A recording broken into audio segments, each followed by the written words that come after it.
Yeah, the Trump administration will obviously come into office in January. Trump has promised to bring peace, end the war between Russia and Ukraine, end the Russian invasion of Ukraine. In order to do that, he's suggested that maybe sanctions will be lifted with Russia. That will produce a rather dangerous situation in Europe, where the Europeans are struggling to come up with a policy of their own.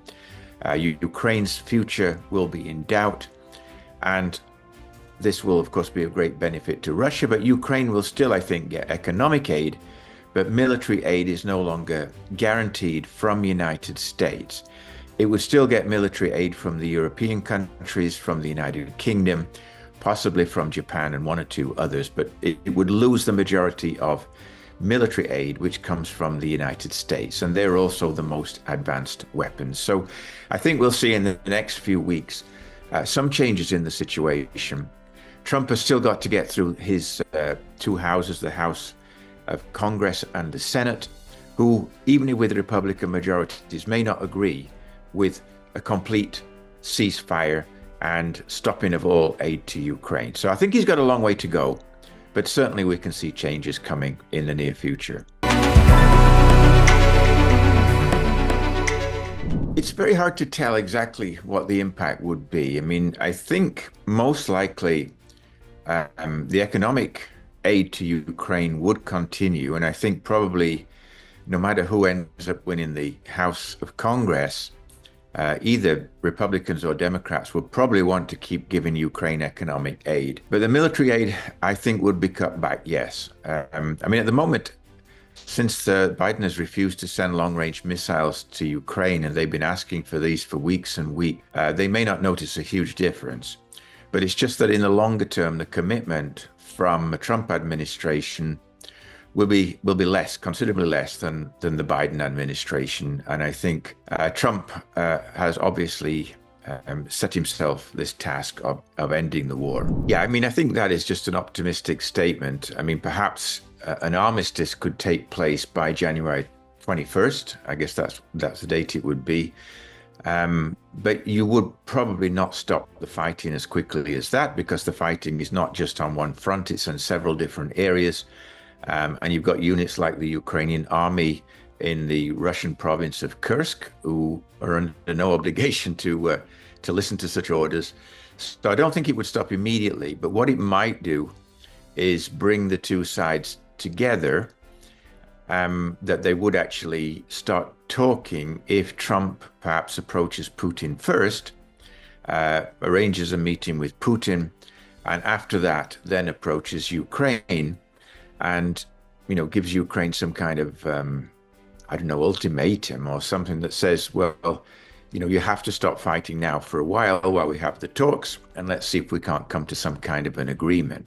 So it won't happen immediately. I don't think he'll do it in one day, but it's not unfeasible, given the current situation in the war, that both sides might have some interest in reaching an agreement if the terms seem right to each side. And that's the bigger question, of course. Yes, I mean, in 2017 to 20, relations between Trump's administration and the European Union were not very benign, let's say.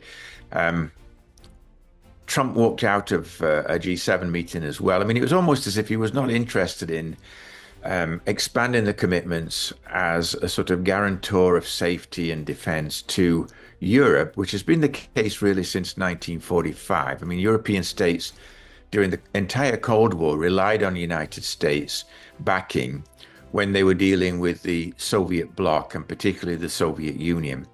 And even after 1991, you could still see the same kind of relationship in place, where the Europeans looked to the Americans as their closest ally and someone they could rely on. But in 2017-20, that was no longer the case. And I think the Europeans were not completely unified in any case, of course, because countries like Hungary have really broken away and made their own policies. But nevertheless, I think they've decided that they will have to go alone, that they won't have to rely on the United States anymore, because they can no longer guarantee getting backing from a Trump administration.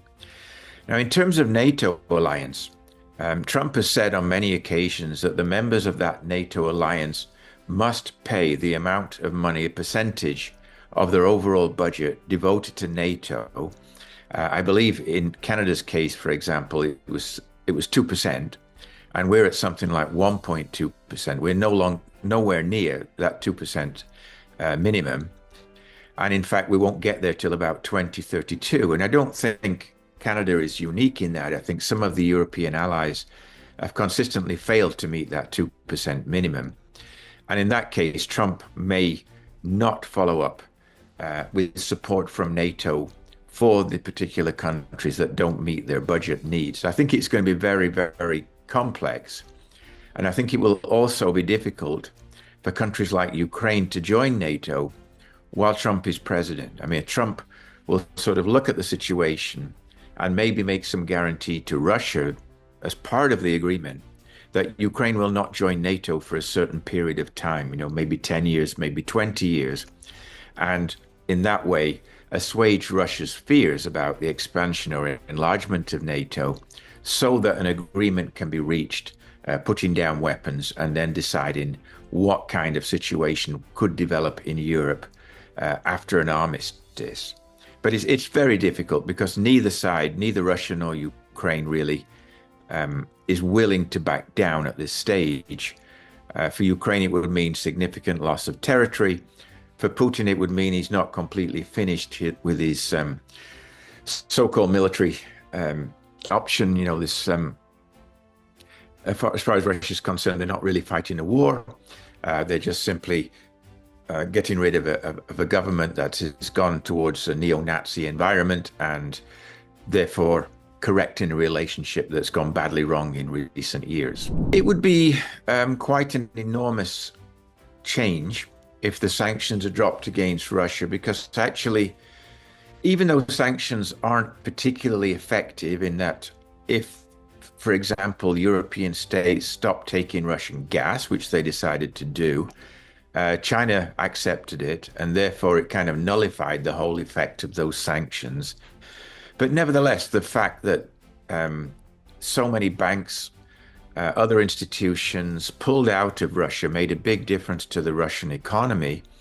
And the Russian economy, in any case, is not strong enough to sustain a long-term war of this kind of scale. So I think this would be a great benefit to Russia, and it would undermine any attempt by the European states and the United Kingdom from trying to pressure Russia through sanctions. I mean, if the United States relieved them, that would probably be enough to set in train a number of actions that saw sanctions more or less come to an end. But I think the Europeans would want to see some kind of guarantee on Russia's side that they would stop fighting, that they would negotiate with Ukraine, and that some kind of permanent settlement, quote unquote, could be put in place. Now, that obviously is very, very difficult on all fronts to come to some kind of agreement. You will get questions like, does Russia keep Crimea?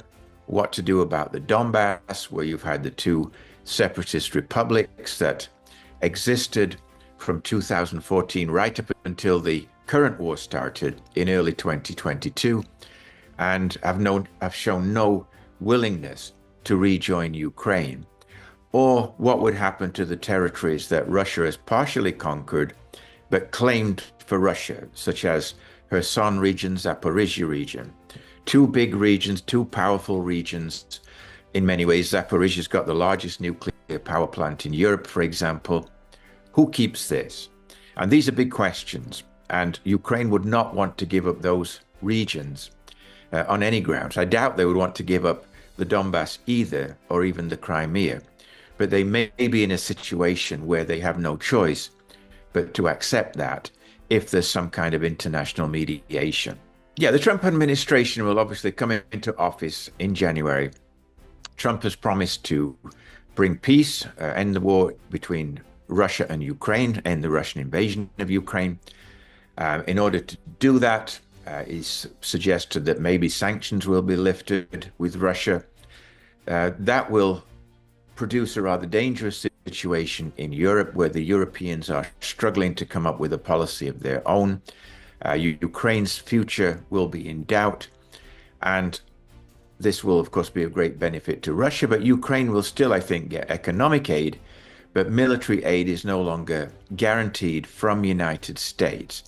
It would still get military aid from the European countries, from the United Kingdom, possibly from Japan and one or two others, but it would lose the majority of military aid, which comes from the United States, and they're also the most advanced weapons. So I think we'll see in the next few weeks some changes in the situation. Trump has still got to get through his two houses, the House of Congress and the Senate, who, even with Republican majorities, may not agree with a complete ceasefire and stopping of all aid to Ukraine. So I think he's got a long way to go, but certainly we can see changes coming in the near future.